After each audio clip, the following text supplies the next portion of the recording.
Presidente da República disse em Luanda haver falta de patriotismo por parte de alguns políticos angolanos que procuram influenciar negativamente as instituições financeiras internacionais, credores e investidores interessados por Angola. Segundo João Lourenço, que falava ontem na reunião com o Conselho Económico e Social, o compromisso com o povo angolano é sério e inquebrantável.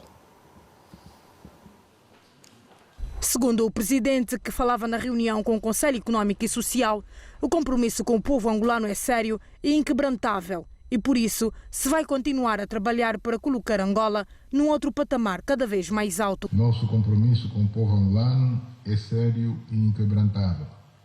Neste mês do poeta maior Agostinho Neto, mantemos a máxima: o mais importante é resolver os problemas do povo. E por isso vamos continuar a trabalhar para colocar Angola num outro patamar cada vez mais alto.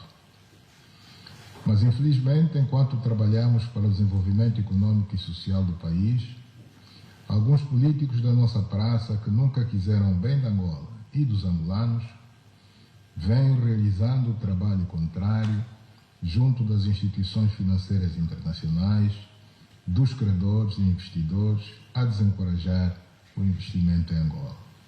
João Lourenço apontou nesta reunião o caminho para a saída da atual situação do país, que a todos preocupa. Segundo o presidente, o diagnóstico já foi realizado e encontrada a resposta correta. Como enfrentar o momento atual que a todos preocupa? O diagnóstico correto já foi realizado e encontrada a resposta também correta. Só precisamos de fazer de facto acontecer. Precisamos de diversificar a nossa economia, de aumentar consideravelmente a produção de bens e de serviços, de diversificar e aumentar as fontes de arrecadação de divisas. O Conselho Económico e Social é um órgão de consulta do Presidente da República. Sebastião 25, boa noite. Qual é o seu comentário sobre o que ouviu daquilo que o Presidente da República afirmou ontem? Bem, a falta de patriotismo é um problema já antigo. Não é? Nós sabemos, quem conhece a história recente de Angola sabe que, desde cedo, os nossos ricos, que se confundem com os políticos, sempre tiveram uma grande propensão para ter poupanças e investimentos fora do país. Não é? E então, com essa realidade, é muito difícil atrair investimentos para o país. E aqui ilustraria, portanto, se, por exemplo, qualquer um de nós cresceu aqui em Luanda e tem a vida organizada aqui, se receber o convite de um administrador do Lumbalangimbo, ou de Ombadji, ou de Sambacaju, para ir investir as suas poupanças lá, se eu sei que os naturais daquelas cidades estão a investir em Luanda, em vez de investir nas suas terras, o exemplo comunica, né? Então é mais difícil eu decidir de ir investir as minhas poupanças, o meu património, numa localidade em que os de lá não fazem questão de investir lá. Portanto, é um exemplo mau que se transmite, e o facto de haver muito dinheiro de Angola, e estamos a ver agora com os processos de recuperação de ativos, que temos bilhões de dólares lá fora, é um sinal de que sempre, portanto, quem tem poder, quem tem dinheiro em Angola, sempre preferiu pôr dinheiro lá fora. Mas o Presidente está a fazer aqui uma crítica, digamos, aos seus adversários políticos. É uma crítica e, acima de tudo, deve servir para os partidos políticos, acima de tudo, que têm obrigações legais de promover a educação patriótica, trabalharem as suas bases para estes perceberem que a única forma de viabilizar um país é capitalizando a sua própria economia. Veja, o desafio do Serviço de Recuperação de Ativos de 2022 para 2027 é recuperar 50 mil milhões de dólares, segundo informações oficiais. Ora, nós, em 15 anos, de 2013 a 2017, recebemos da China, segundo a Universidade Johns Hopkins, 43 mil milhões de dólares de empréstimos. Quer dizer que em 5 anos, Angola consegue ter muito mais dinheiro do que aquilo que recebeu em 15 anos. Isso, entretanto, é um número que é uma previsão, mas antes, de 2017 a 2022, recuperaram-se também muitos bilhões de dólares que estavam lá fora, mas, acima de tudo, a grande preocupação é prevenir situações futuras. Neste momento, a ação do Presidente visa diversificar esse investimento estrangeiro direto. Sim, neste momento, convenhamos, eu porque tive o cuidado de obter informação junto de gestores séniores da banca, todos os dias saem daqui milhões de dólares para fora do país. Todos os dias. Muitos milhões de dólares. E se o calhar, que é que entra? E se calhar... E o que é que entra? Pois, essa é boa pergunta. Entra quase nada, porque, entretanto, até a classe média angolana, quando ganha algum dinheiro, a tendência é mandar para fora. Portugal é preferência, não é? Eu conheço pessoas jovens que ganham salários razoáveis, que preferem, quando ganham, por exemplo, 20 mil dólares, pôr 12 mil em Portugal, compram um carro, põem no Uber, em vez de pôr aqui aplicados, não é? Então, é uma tendência permanente e contínua que tem que ser revertida com a educação patriótica, porque de outro modo vai ser muito difícil atrair investimento estrangeiro. David Mendes, o Presidente da República diz que o diagnóstico está feito, portanto está-se a trabalhar com vista a manter viva a divisa que Agostinho Neto deixou. O mais importante é resolver o problema do povo, mas o Presidente da República faz uma crítica, digamos, a certos políticos que lutam para que, segundo o Presidente da República, não haja investimento estrangeiro direto para o nosso país. Nós precisamos analisar primeiro a visão desses políticos. Por isso é que muitas vezes eu digo e repito aqui, é preciso saber que políticos temos. Mas o Presidente está certo no que disse, na acusação certo. faz? O Presidente está certo. É uma constatação. Porque nós assistimos até políticos a incentivarem jovens a emigrar. O doutor colocou aqui a questão de pessoas até que pegam no dinheiro da Angola e vão investir fora. Isso também é um aspecto da colonização. Porque nós sentimos, quando tu vas a uma farmácia, ele pergunta: queres medicamento da China, da Índia ou de Portugal? Espera aí, a Índia é um dos maiores produtores de medicamentos do mundo. Portugal não é. Mas a nossa mentalidade de colonizado pensa que o que está lá fora, em Portugal, é melhor. É igual ao bacalhau. Todo mundo quer o bacalhau de Portugal, enquanto o bacalhau vem da Noruega. Quer dizer, nós ainda temos uma mentalidade de colonizado. Veja, um político que vai desestimular o investimento no seu país, que país é que esse político quer governar? É impossível.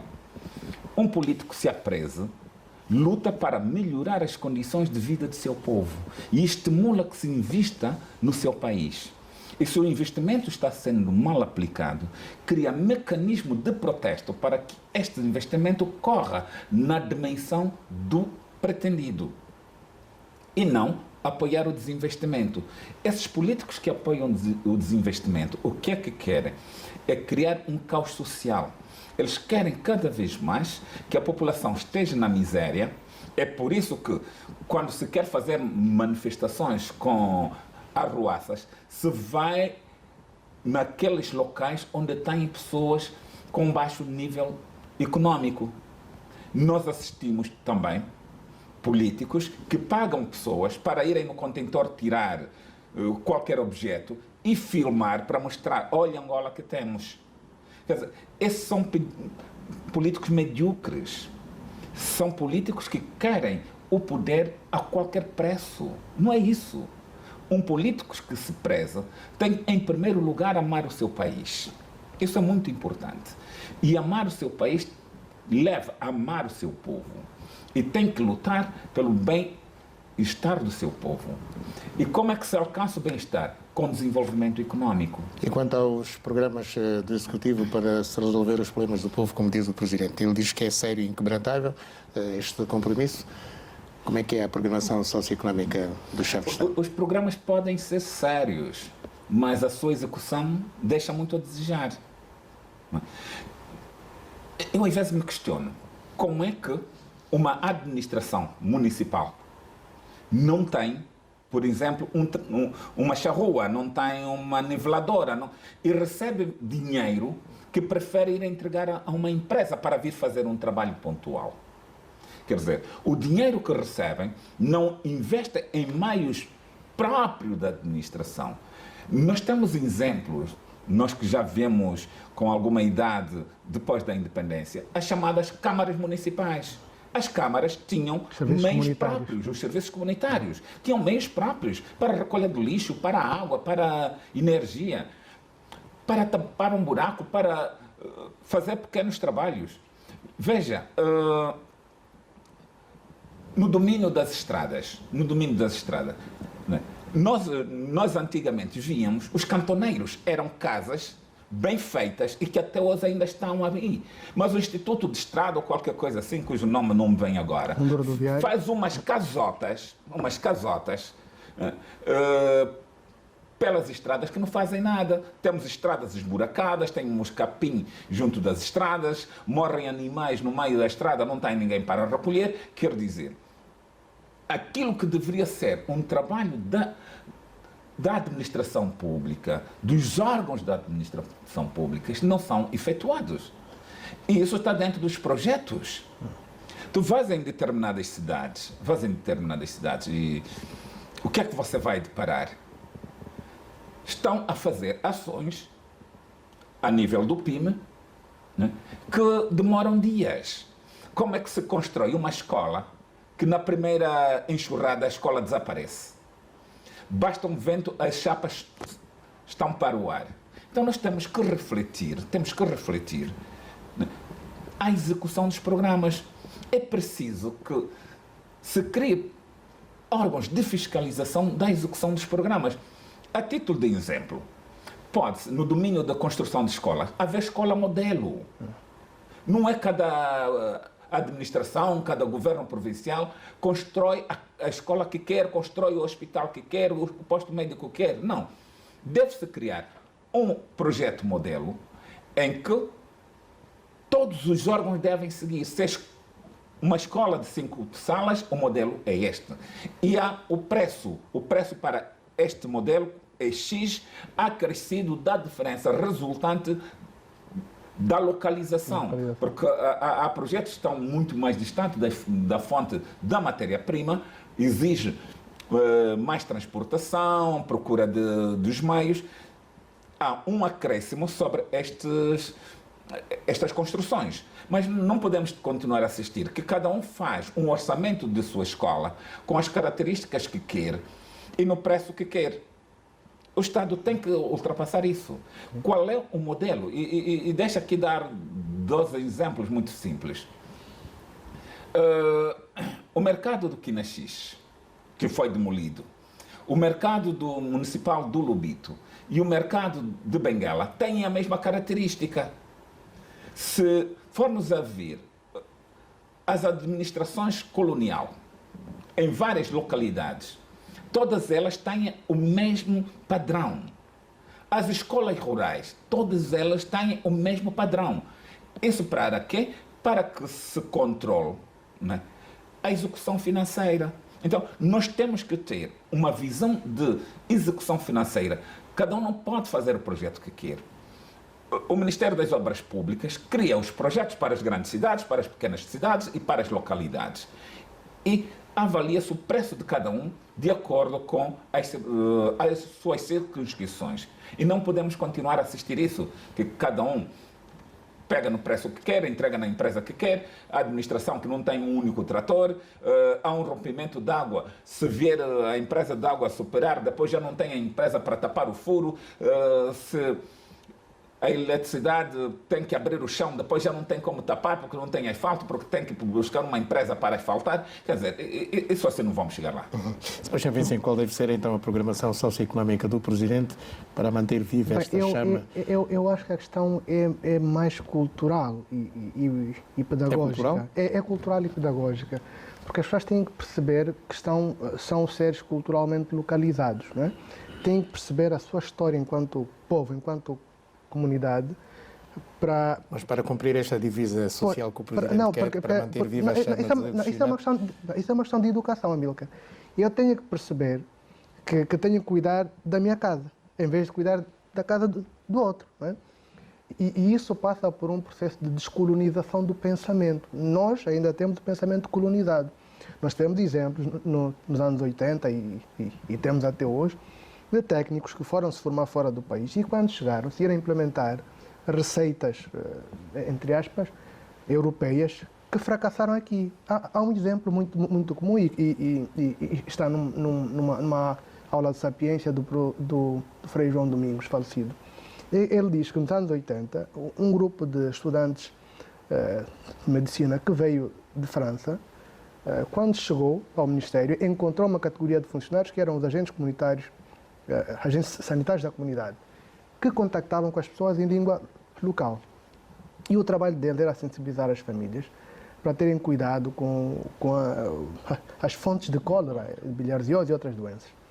E estava controlado o surto de cólera. Quando vieram esses jovens que tinham estudado em França, decidiram simplesmente, porque disseram que em França não havia esta categoria de funcionários no Ministério, acabaram com essa categoria. E os surtos de cólera, tanto apareceram outra vez. E foram eles que acabaram com esta categoria? Bem, essa é a informação que eu tenho. Então, mas sabe, isso é uma questão de distanciamento cultural. As pessoas, quando estudam fora, algumas delas têm dificuldades porque depois crescem desenraizadas culturalmente. Voltam a Angola, querem implementar a receita que viram lá. Não conseguem contextualizar, não conseguem perceber a caminhada do seu povo. E isso faz com que, quando começam a ter acesso a fundos, a poder, a dinheiro, privilegiem o Ocidente, os países em que estudaram. E é este o problema. A sangria de fundos do país, que é diária, é permanente e é contínua, decorre essencialmente da má formação das pessoas. As pessoas acreditam que Angola vai acabar... Má formação patriótica, cívica, a todos cultural. os níveis. Cultural acima de tudo cultural. Porque as pessoas acreditam que Angola vai acabar, então tem que criar condições lá fora para irem lá quando Angola acabar. Portanto, o que se passa é que Angola está a demorar a acabar. Eu acho que não vai acabar. E não vai acabar.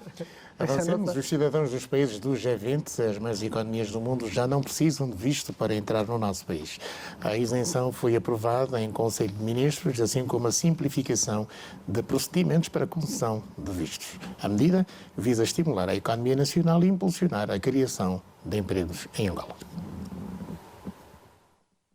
A isenção de vistos de entrada para cidadãos de vários países, bem como a simplificação de procedimentos para a concessão de vistos, visa acelerar a desburocratização no tratamento de processos, com vista a impulsionar o turismo.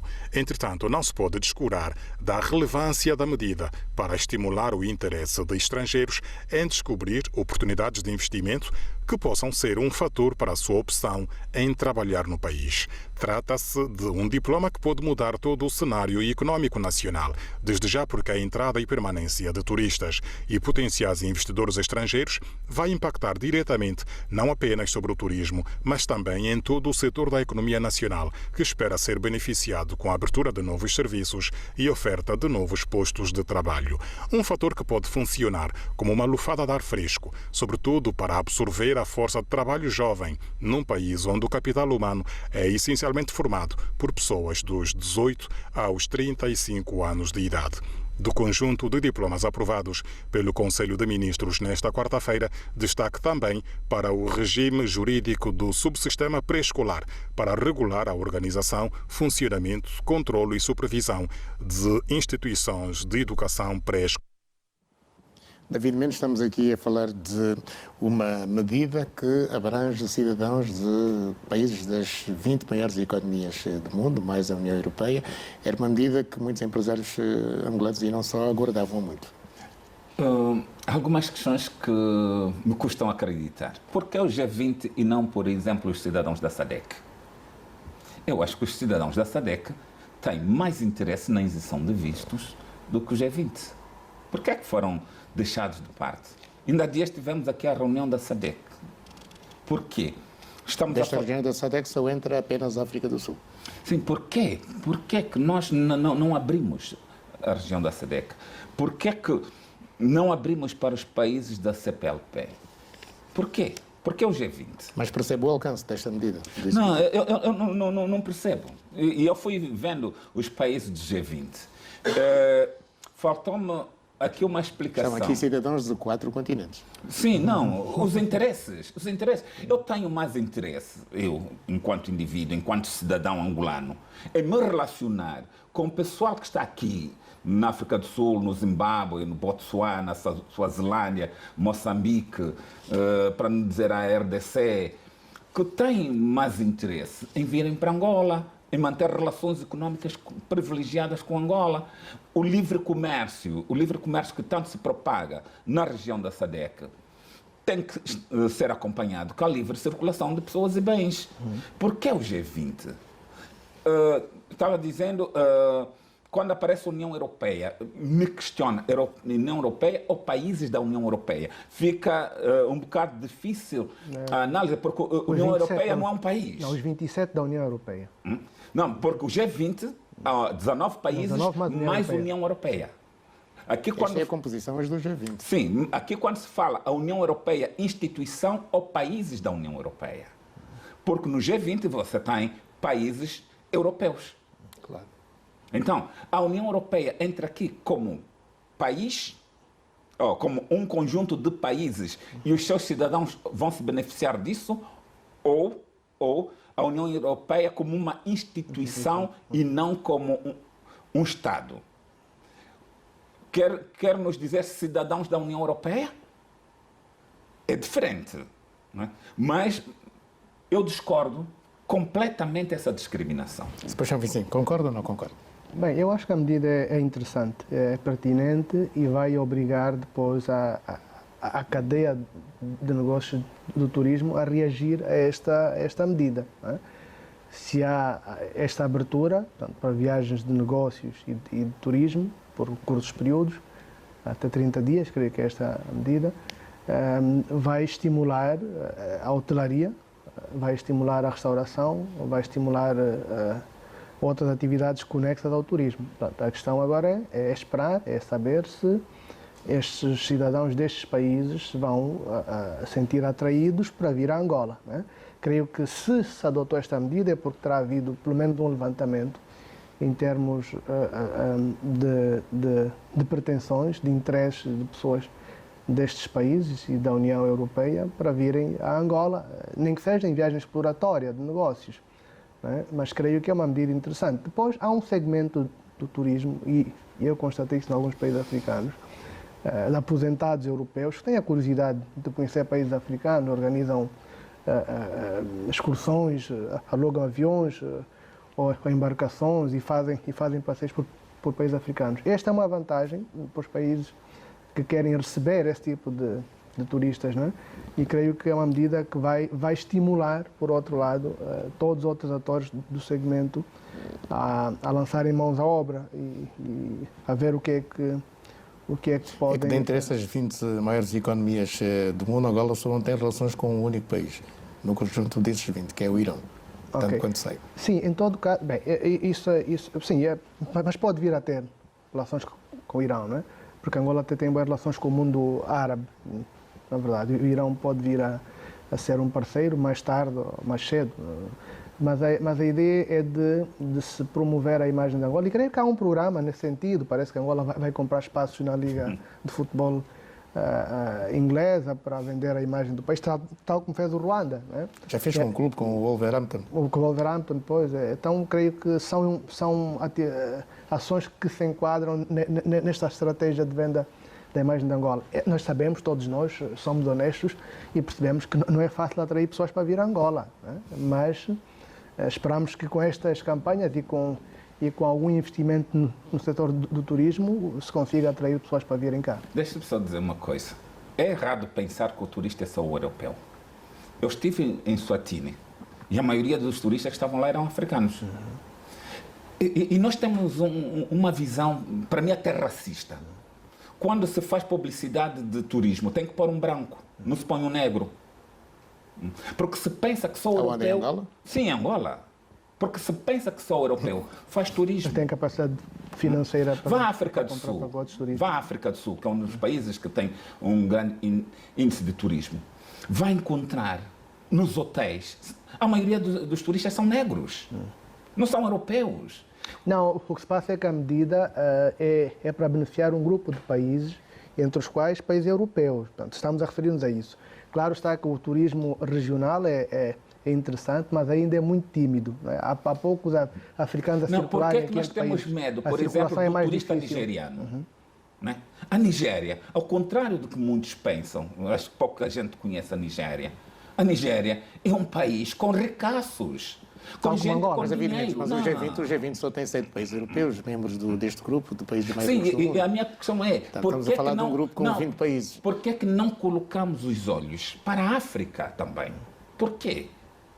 E dei aqui um exemplo da Nigéria. da África do Sul, Da de Namíbia. Eswatini, da Namíbia.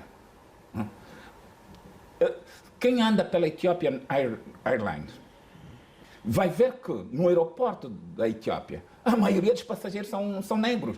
E está aqui a falar de negros africanos.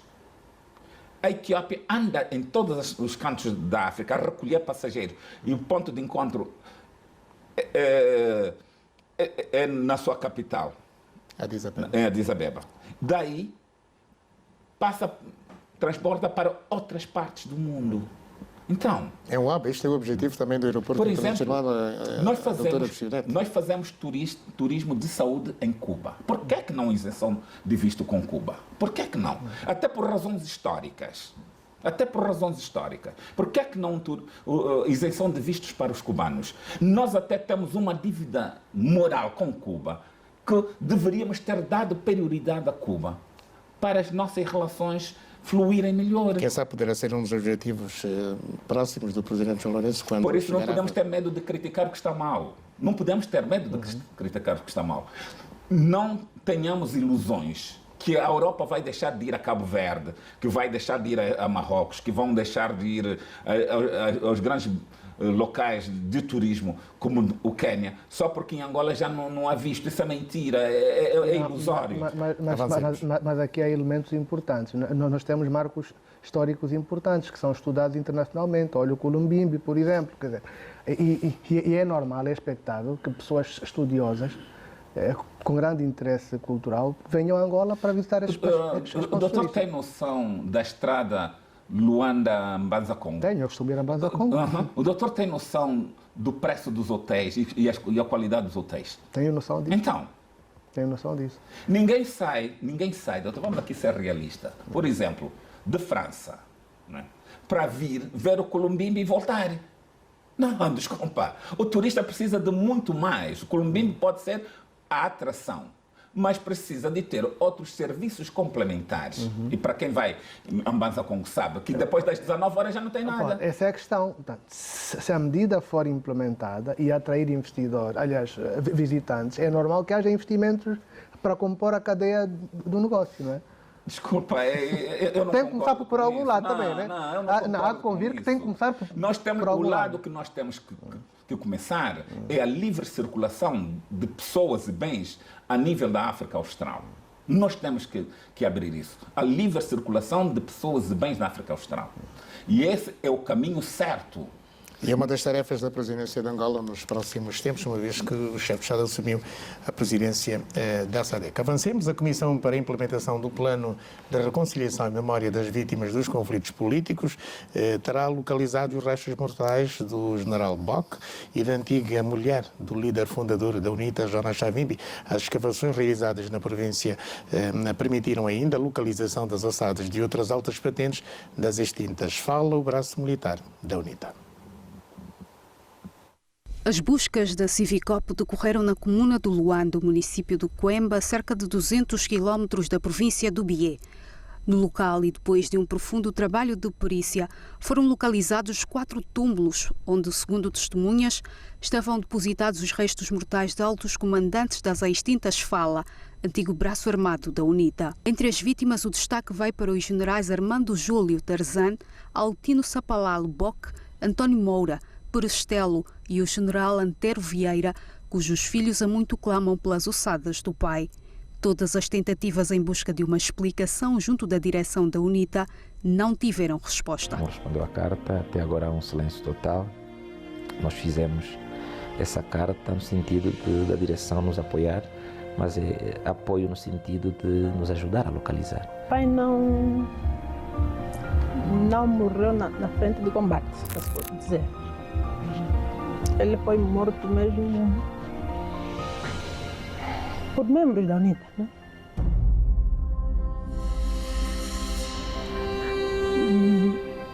Nós queríamos que o partido, nesse caso da UNITA, conseguisse nos dizer onde é que foram enterrados. Porque no dia que meu pai morreu, a história, né? As pessoas dizem que não foi só meu pai que morreu. Morreu um grupo de gente, nós não sabíamos se... Não sabemos onde é que foram enterrados. Então, quando vimos essa abertura do processo que foi aberto recentemente, nós escrevemos para a direção da UNITA para saber se alguém nos podia dizer exatamente onde é que foi enterrado o pai, que é para também fazer a exumação e a inumação. Nesse caso já não reclamamos pelo corpo, mas pelas ossadas, né? As altas patentes das extintas falas terão sido executadas na sequência da derrota militar na província do Bié, em abril de 2002. Ao que tudo indica, as vítimas terão sido mortas à paulada ou enforcamento. No local, os médicos legistas terão ainda localizado os restos mortais de Ana Savimbi. A esposa do líder fundador da UNITA terá sido sepultada com uma menina ainda não identificada. Temos locais bem identificados, onde o enterramento foi feito de forma individualizada, e isto dito por mim porque desta forma teremos, portanto, reduzido o grau de complexidade do trabalho que deve ser desenvolvido e, consequentemente, criarmos condições para rapidamente fazer-se o levantamento das ossadas, serem devidamente acomodadas e estas embalagens, cumprindo rigorosamente com a cadeia de custódia, serem levadas ao laboratório, onde sequencialmente poderão ser desenvolvidos outros trabalhos. Estas descobertas surgem na sequência dos trabalhos anteriores e que deram lugar à entrega dos restos mortais dos oficiais da UNITA que faleceram em 1992 e à localização dos restos mortais das vítimas dos episódios do 27 de maio. Neste momento, os trabalhos desdobram-se na região da Jamba e no Coemba. Sebastião, 25, o Civicop chegou ao Coemba, depois da Jamba, portanto está aqui a cumprir-se uma agenda do Estado. O Presidente da República fez questão de falar isso mesmo, os crimes políticos cometidos entre 1975 a 2002 e que abrange, digamos, todo o país. Sim, é uma fase importante do processo de reconciliação nacional, né? E do ponto de vista cultural, é um ato que tem a sua relevância. Portanto, agora, nos termos da lei, estão encontradas as ossadas, os restos mortais. Estes restos mortais vão ser submetidos a um processo de averiguação, exame laboratorial para se aferir se são mesmo daquelas pessoas, e depois vai-se proceder à emissão da certificação de óbito e finalmente vai-se entregar os restos mortais às famílias para procederem ao enterro condigno e procederem ao encerramento do óbito. Culturalmente isto tem a sua relevância, não é? Portanto, enquanto a família não faz o enterro condigno, o óbito continua em aberto. Portanto, e agora, com o encontro, com a entrega das ossadas, quando chegar a essa fase, se confirmar que são destas falecidas pessoas, aí sim as famílias poderão encontrar alguma paz, vão enterrar condignamente o seu parente, vão homenageá-lo para as instituições que eles serviram em vida. O funeral condigno de Ana Savimbi está dentro desta programação. Exatamente. Portanto, as famílias e as instituições que estas pessoas serviram vão poder prestar homenagem, vão cumprir os procedimentos protocolares e culturais que se impõem, e no final disso as famílias vão estar em condições de seguirem suas vidas por frente. As viúvas eventualmente poderão, a partir daí, entrar em outras relações, porque continuam numa situação ainda culturalmente de ligação às famílias dos falecidos. E então é um momento importante, historicamente importante para estas famílias e para o processo de reconciliação nacional. Mas, David Mendes, certas figuras da UNITA não estão a perceber bem, digamos, esta agenda do Estado, este trabalho que o Civicop está a desenvolver. Eu acho que os dirigentes da UNITA, eu ouvi o comunicado triste da UNITA, do Secretariado Permanente da UNITA. Triste, porque quando se falava do 27 de maio, ou quando se fala do 27 de maio, a UNITA aplaude esse exercício, porque é preciso. Agora, quando se fala das vítimas da UNITA, para a UNITA já é incentivar o ódio, é incentivar a desordem, é incentivar, sei lá, um conjunto de situações menos boa. Mas eu esperava que a UNITA fizesse um comunicado dizendo que a UNITA está disponível para dizer onde é que estão os prováveis outros corpos, não é? como do Chichu Xingunge, do Dembo, e de outras pessoas relevantes da UNITA e não só. O possível local... A direção da UNITA tem coragem de assumir? Mas tem de assumir. A direção da UNITA tem de assumir isso. Agora, há um senão. Seria a maior colaboração ao Civicop? Sim, há um senão. E qual é este senão? Muita gente que esteve envolvida nessas matanças, as pessoas conhecem quem são as pessoas. Estão cá, estão conosco, vivem conosco. Né? Então, há esse elemento, e alguns até, sabe-se que são dirigentes da própria UNITA, né? Têm esse receio de assumirem que cometeram esses crimes. Mas eu acredito para que essas pessoas se sentissem bem com elas mesmas, que se sentissem espiritualmente bem com elas mesmas, que fossem elas a auxiliar a identificar onde é que estão esses corpos. E eles, individualmente, se quisessem, também podiam pedir as desculpas públicas por terem participado nessas matanças. Então, a UNITA não pode se escudar de que isso é uma intolerância política, é um meio de, sei lá, de promover a violência. Não, a UNITA tem que assumir que foi um erro resultante da guerra, um erro resultante daquele processo.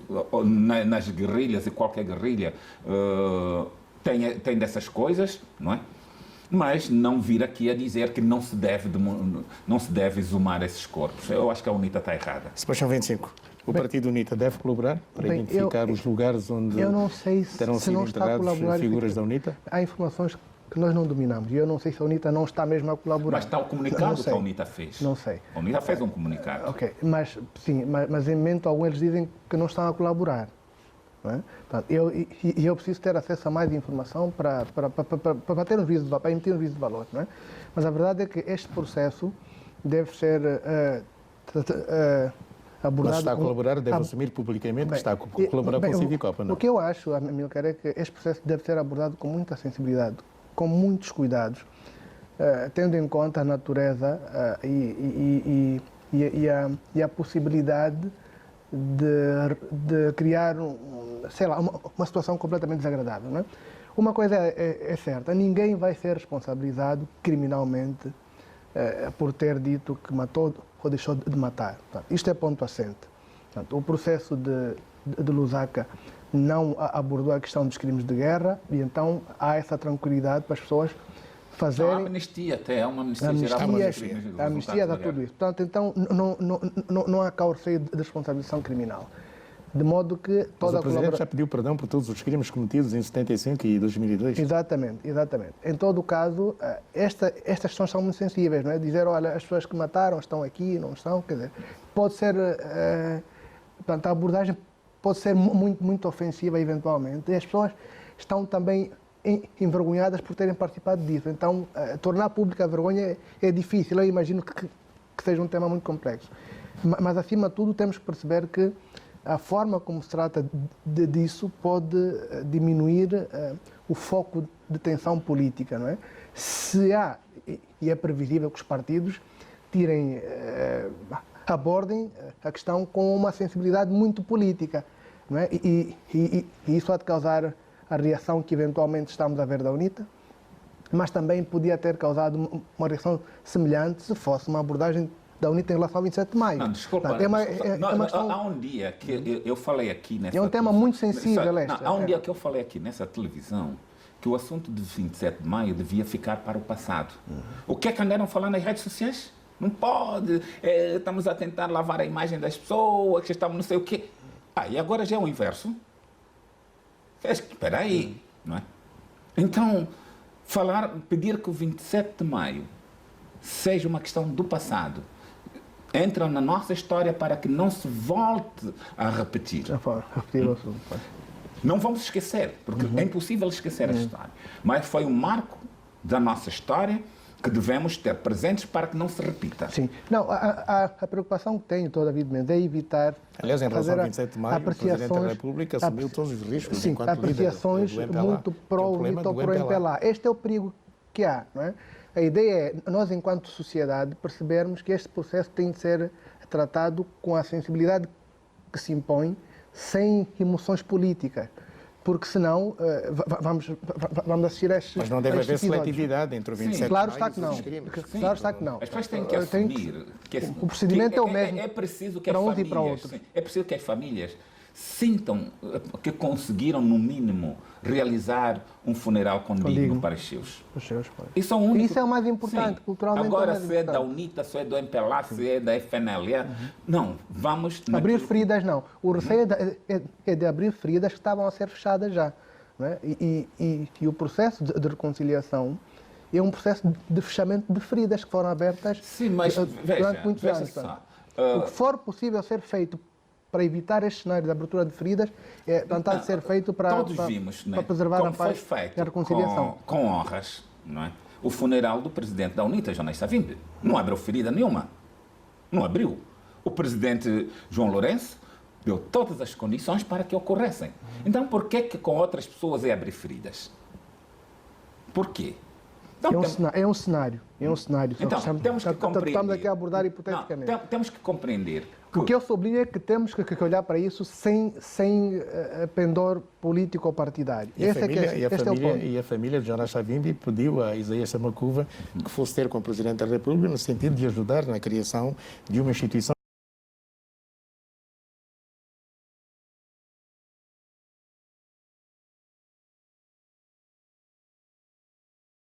Por exemplo, a família do general Dembo tem o direito também de fazer um funeral condigno. Sim, não, em todo o caso, vamos lá ver, isso é um processo também, não é? Eu não estou à espera que encontrem as ossadas de todos ao mesmo tempo. Aliás, é óbvio. Portanto, o processo iniciou agora há 2, 3 anos, creio, e continua em marcha. Portanto, haverá sempre factos novos, mas esta semana foi particularmente objeto de muita atenção, porque surgiram aqui comentários que acabaram incitando alguma animosidade entre atores políticos, não é? E o que se quer evitar é isso.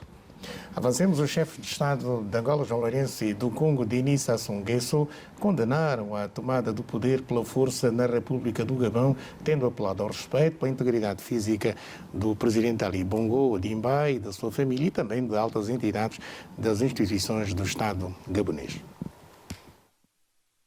O presidente da República, João Lourenço, efetuou uma curta visita de trabalho ao Congo-Brazzaville a convite do seu homólogo congolês para trocar impressões sobre os últimos desenvolvimentos relacionados com a mudança inconstitucional do governo da República Gabonesa, ocorrida no dia 30 do corrente mês. Segundo o comunicado final do encontro, os dois chefes de Estado exortaram a todos os atores a privilegiar o diálogo político como forma de preservar a paz, a unidade e a serenidade do povo gabonês. O comunicado refere ainda que ambos apelaram à necessidade da convocação de uma cimeira extraordinária da SIAC, com o objetivo de dotar a organização de uma liderança a fim de evitar o vazio jurídico e de garantir a continuidade das suas atividades, tendo em conta os eventos ocorridos no Gabão.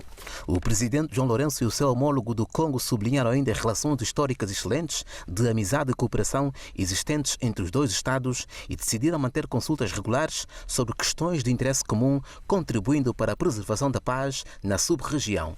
De realçar que o presidente João Lourenço foi designado campeão africano da paz e reconciliação pela União Africana. Importa recordar que foi na madrugada de quarta-feira que um grupo de militares do exército gabonês anunciou um golpe de Estado em rede nacional de televisão local após a divulgação dos resultados das eleições gerais naquele país. O anúncio foi feito num comunicado de imprensa lido no canal de televisão por militares que decidiram o fecho das fronteiras do país. Pois bem, David Menos, vamos analisar os factos. Amanhã o Presidente da República vai estar na Guiné Equatorial, numa cimeira, exatamente para abordar este golpe de Estado que aconteceu no Gabão. O Gabão é um país que detém, neste momento, a sede da Comunidade de Estados da África Central e detém a presidência da organização. A liderança, neste momento, é do angolano Gilberto Veríssimo. Qual é o seu comentário sobre essas iniciativas do Presidente da República, juntamente com Denis Sassou Nguesso, para se evitar um vazio jurídico dentro da Comunidade de Estados da África Central? Amilcar, primeiro chama uma atenção a cortesia do presidente do Congo e receber o presidente João Lourenço no aeroporto. Há muito que já não se vê este ato de cortesia dos presidentes irem receber os demais no aeroporto. Essa é a primeira coisa que me chamou a atenção. Agora, a questão do Gabão e dos golpes de Estado estão a surgir. Primeiro, a África tem que compreender que pode ter mais dinastias. E mais, para quem via o presidente gabonês em algumas cerimónias, não mas era... Para pôr fim a dinastias é necessário também que haja uma harmonização constitucional. Sim, mas mesmo o estado de saúde dele, não é? A forma como se apresentava em várias cerimónias, não é? Não era prestigiante para a África. Vamos ser realistas, não era prestigiante. Agora, por outro lado, temos que saber porque é que tem havido os golpes de Estado. O problema do não respeito da vontade dos povos. Pessoas chegam ao poder, postos no poder já não querem sair, e se quiserem sair querem deixar os seus filhos para continuar a perpetuar no poder.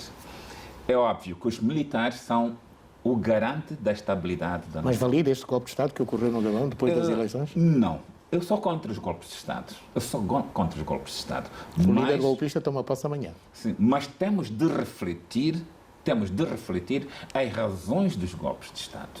Temos de refletir. E qual foi a razão para este golpe de Estado no Gabão? Foi o estado de saúde do presidente? Eleições não justas, não livres e nem justas. Manipulação de eleições. Pelo menos esta foi uma das razões desse golpe de Estado. Os militares não devem permanecer no poder. Não devem. Se havia necessidade de se manter a ordem constitucional, fizeram um golpe de Estado, há que convocar imediatamente eleições livres e justas para que sejam os civis a dirigir o país. Os militares não podem permanecer no poder, porque impõem ditadura. Porque os militares só sabem pôr regras ditatoriais, não há liberdade de expressão, não há liberdade... Todas as liberdades, das mais importantes previstas na Carta das Nações Unidas, os militares cortam. Então, eu sou contra os golpes militares e só contra os militares se manterem no poder. Sebastião 25, o presidente golpista, portanto, presidente de transição, vai tomar posse amanhã. O Brice Nguema toma posse amanhã, no dia em que certamente haverá esta cimeira da CEAC na Guiné Equatorial. Bem, a nossa história política recente do continente está repleta de golpes e contragolpes. Golpes militares e golpes constitucionais. Não é? No Gabão houve um golpe constitucional, alterou-se a Constituição para permitir que Bongo tivesse um terceiro mandato. Esta semana ainda constatamos na RCA, na República Centro-Africana, que o presidente Touadéra executou um golpe constitucional também, não é? Portanto, acabou com o limite de mandatos, alargou os mandatos para 7 anos e acabou com os limites. Portanto, ele pode ficar lá até quando quiser, se puder se manter, claro. Portanto, são golpes constitucionais que precipitam depois dos golpes militares, não é? Durante os anos 90, quando os nossos países, quase todos, iniciaram os processos de democratização, houve uma cessação de golpes militares. As pessoas acreditaram nos processos e esperaram que os poderes fossem respeitar também estas constituições que foram sendo aprovadas. Mas de lá para cá, nós vimos, na Côte d'Ivoire houve um golpe constitucional, agora há vários golpes constitucionais e há outros países a perpetrarem golpes, portanto, a prepararem também golpes constitucionais. Portanto, isto é previsível que venha a acabar mal. Portanto, quem faz isto tem de ter um serviço de inteligência muito rude, brutal e muito interventivo a todos os níveis para controlar os militares e as sociedades, porque, de outro modo, é uma questão de tempo. E que leitura é que faz destas demarches diplomáticas que o Presidente da República está a encetar, juntamente São demarches tradicionais, são tradicionais, era expectável que o campeão da paz e Presidente da Comissão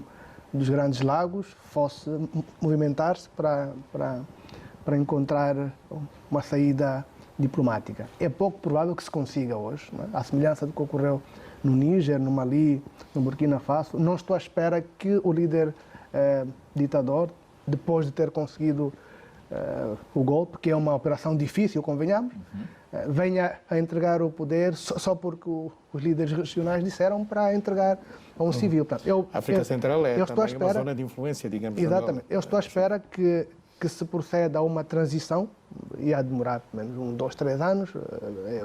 É pouco provável que venha a ser feita em muito pouco tempo, mas quero acreditar que sim, que esta pressão é de obrigar os militares a prepararem uma transição pacífica, de modo a que ocorram eleições e se venha a estabilizar o país. Agora, é uma questão importante. Mas o que é que espera desta reunião, desta cimeira da CEAC? Eu espero uma posição concertada de abordagem que vai ser depois apresentada ao novo poder no Gabão. Eventualmente poderá ser solicitada a entrega do poder ao presidente Bongo, que é quimérico hoje, não estou a ver isso acontecer, mas no essencial creio que haverá uma pressão para se proceder a uma transição pacífica e em pouco tempo, não é? Num período de tempo muito curto. Mas há um dado importante. Os 4 golpes de Estado que verificamos nos últimos anos ocorreram em países que têm aqueles acordos trágicos, catastróficos com a antiga potência colonial, com a França. Na verdade, os países ficaram independentes e entregaram a independência a seguir. Portanto, e é normal que surjam grupos de contestação, porque as pessoas estão a emancipar-se culturalmente, academicamente, e então é previsível que mais tarde ou mais cedo... Os 17 Estados que nasceram em África em 1960 assumiram, digamos, este compromisso com o governo francês. São 14, não é? Aliás, a experiência que temos é que a Guiné foi a única que não. Por não ter aderido, acabou sendo castigada e conhecemos a história. Mas a verdade é que estes países... cortou ali as linhas telefónicas em 60. Água e luz, não é? Sim, água e luz, mas fundamentalmente o telefone. Exatamente. Mas a verdade é que os países que aderiram e continuam a cumprir estes acordos vão ter sempre convulsões sociais e políticas até abandonarem aqueles acordos. O que é que espera desta cimeira? Nós temos que ter coragem de exigir da França mudança de comportamento, que os tempos mudaram. A França tem que interpretar isso. O Ocidente tem que compreender que os países já não são... Mas foi a França que disse ao presidente Ali Bongo para alterar a Constituição e manter o mandato de 7 anos? Não, isso são consequências de outras coisas. Não? É o nosso oportunismo africano também. Vamos... É desonesto pôr as culpas todas na antiga potência. É desonesto. Porque a responsabilidade é interna. Estivemos aqui a falar de início que o angolano logo que pede o dinheiro quer ir em Portugal. Exatamente. Por quê? Por que é que não vai pôr na África do Sul? Não, doutor, o colonizador... É por vontade própria. É por vontade, em momento algum o português obriga a pôr o dinheiro lá. É por vontade própria. É consequência do complexo. O colonizador te vai influenciar culturalmente. Por que é que você ouve a transmissão do jogo do Benfica pela Rádio Nacional e não ouve a transmissão do jogo, por exemplo, de uma equipa argelina? Por que é que você interrompe o teu noticiário para falar de um assunto em Portugal e não interrompes o teu noticiário para falar de um assunto que está acontecendo no Cuando Cubango? Essa é a colonização então, é isso pensamento. Que nós temos que nos em todo caso, é uma iniciativa própria. Eu não sou obrigado a ir para o transformação em Portugal. Olha, sim, mas o doutor nunca foi perguntado. Há um mau exemplo a seguir, mas eu sou livre de seguir um mau exemplo ou não. Em determinados círculos, o doutor nunca foi perguntado. O doutor estudou aonde? Pô, isso é recorrente. Nunca foi perguntado isso? É recorrente. Sabe por quê? Porque pensam que os que estudaram aqui não valem nada. Para ter valor, tem que dizer, eu estudei em Coimbra, ok? Te vão impor na sua consciência que você não vale nada se não se identificar com eles. E quando você é assim meio fino, diz, o Sotor até nem parece negro.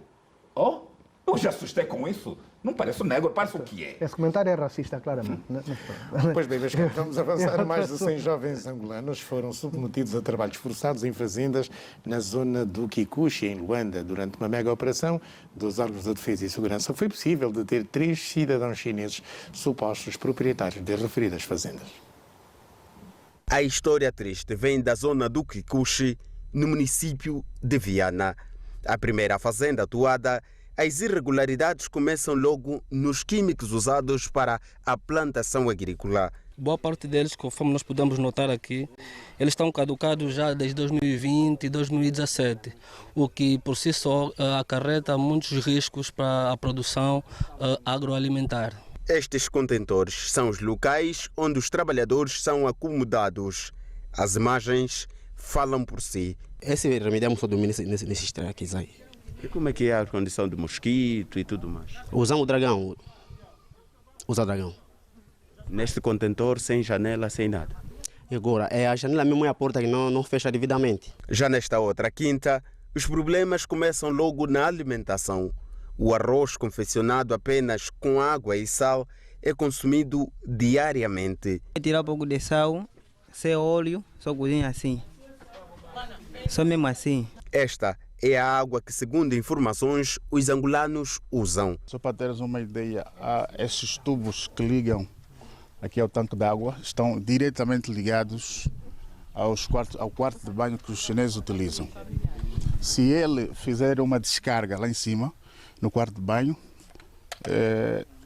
a água utilizada, os dejetos utilizados, vêm diretamente para o tanque d'água. E neste tanque d'água é onde aqui os nossos trabalhadores angolanos, os nossos meninos, utilizam para cozinhar e também para o bebedouro. Os próprios já encontramos aqui os dois que estavam os antigos, encontrei a beber essa água e eu também não tenho como negar. No local, para além dos adolescentes, há ainda crianças e mulheres, todos submetidos a trabalho.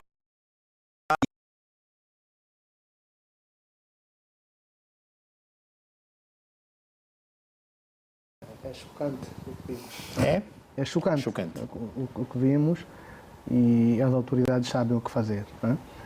Não podemos, entretanto, entrar num discurso xenófobo, atribuir, portanto, claro está que os que foram autuados são patrões chineses, mas há angolanos também a fazer isso, há outros cidadãos de outras nacionalidades, empresários, que fazem isso. Nós temos uma experiência que vemos todos os dias, os nossos famosos operativos, os vigilantes também trabalham em condições muito difíceis, não é? Portanto, mas aí chama-se a atenção para a inspeção do trabalho, para as autoridades sanitárias, para as municipalidades, porque é necessário aplicar a lei. Portanto, é necessário também que as autoridades migratórias entrem em ação, porque um dos requisitos para se atribuir um visto de permanência temporária ou de trabalho em Angola é o compromisso de respeitar as leis de Angola.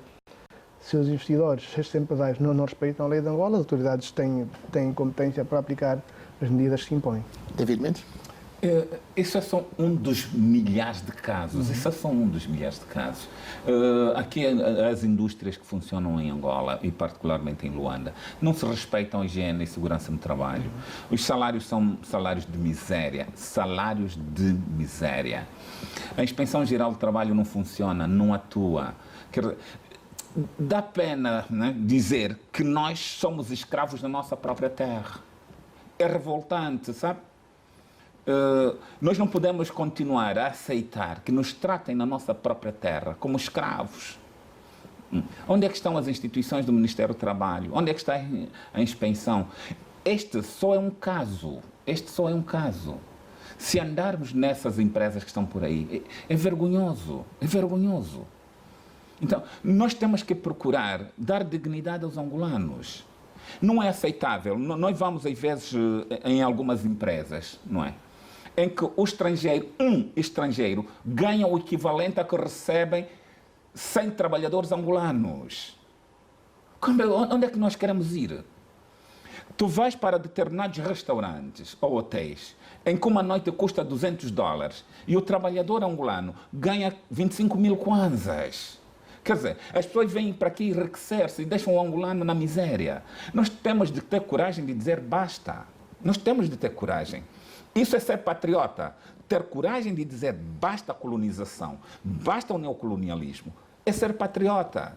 Aplaudir não é ser patriota. Último tema. O Executivo angolano apresentou uma proposta de ajuste das propinas e emolumentos das instituições públicas e privadas do ensino e educação para o ano letivo académico 2023-2024, na ordem dos 10,102%.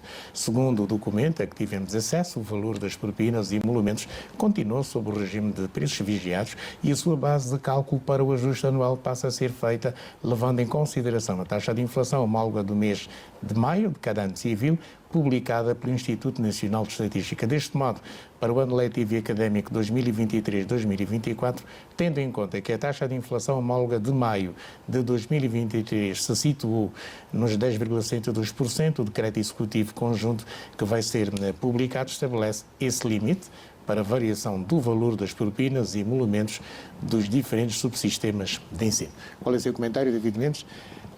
É significativo o aumento ou não? Não é? Até não é. Agora também temos que pensar no aumento dos salários. Então está tudo a aumentar menos os salários? Né? 10% pode não parecer nada, mas... Os salários dos professores ou de todos? De todos, não só os professores. Todo mundo tem alunos, tem filhos, irmãos, cuidados a estudar. Se aumenta esses 10% no ensino, vai imediatamente reduzir 10% no seu salário. Então, precisa-se também fazer aqui uma revisão pontual aos salários, porque desse jeito não se vai a lado nenhum. Sebastião 25? Bem, é uma medida que vai empobrecer as famílias, não é? Vão passar a pagar mais por um serviço quando a situação econômica é muito aflitiva, é asfixiante. E em vez, se calhar, de se pensar se não é possível aumentarem-se os salários, tem que se começar a pensar no engajamento do Estado ao nível de atribuição de bolsas ou de comparticipações para as famílias muito pobres. As famílias mais pobres deveriam ter um benefício financeiro ou um desconto subvencionado pelo Estado, eventualmente, para não sentirem tanto o impacto do aumento que vão ter que passar a custear agora. Neste minuto? Bem, eu estive durante a semana a analisar um tema e a inquirir pessoas sobre um novo mecanismo de discriminação que passou a ser implementado nos últimos anos em Angola. Não é? Ao nível do setor público, da administração pública, incluindo empresas públicas, criou-se um novo segmento, uma nova forma de discriminar, que é pela origem universitária, em que a universidade é que estudou. E em função disso, há instituições que privilegiam a admissão de estudantes, de ex-estudantes de determinadas universidades. Portanto, é uma forma de dizer que agora é a nossa vez. Não é? É um mecanismo assustador, preocupante, mas parece que está a ser levado muito a sério e há até planos em marcha para tomar em determinadas instituições. Agora vamos ficar com o Ministério tal, com o Ministério Y, com o Ministério X, e depois... Portanto, é uma forma de controlar o poder estando na sombra. Não é? E a experiência que eu vi de várias pessoas que testemunharam situações semelhantes é de que nesta tarefa de recrutar pessoas de origem de uma universidade ou de outra, não há o critério da competência. Ainda que for estúpido, mal preparado, se vem daquela escola, tem vantagem sobre outros concorrentes. Obrigado. David Mendes, o seu minuto. O meu minuto vou reparti-lo em dois. Primeiro, eu estou solidário com um jovem que estudou fora, foi docente lá fora, concorreu aqui para uma vaga numa das empresas do Ministério da Energia, teve 20 valores e não foi admitido. Eu fiquei chocado e fui consultar o site e está lá, o indivíduo com 20 valores e não foi admitido. Ele vai lá para a universidade em que estudou. Estudou em Cuba. E a minha segunda parte da minha intervenção. Eu não sou jurista com formação em direito do desporto, mas da leitura que eu fiz desse comunicado do Conselho Jurisdicional da FAF, desculpa, tecnicamente, eu não quero avaliar quem fez tecnicamente, mas eu tenho minhas dúvidas da competência técnica do relator. Minhas dúvidas. E tem vários princípios que aí se violou. O princípio da igualdade, da não autoincriminação, sei lá, há tantos princípios que eu, enquanto jurista, que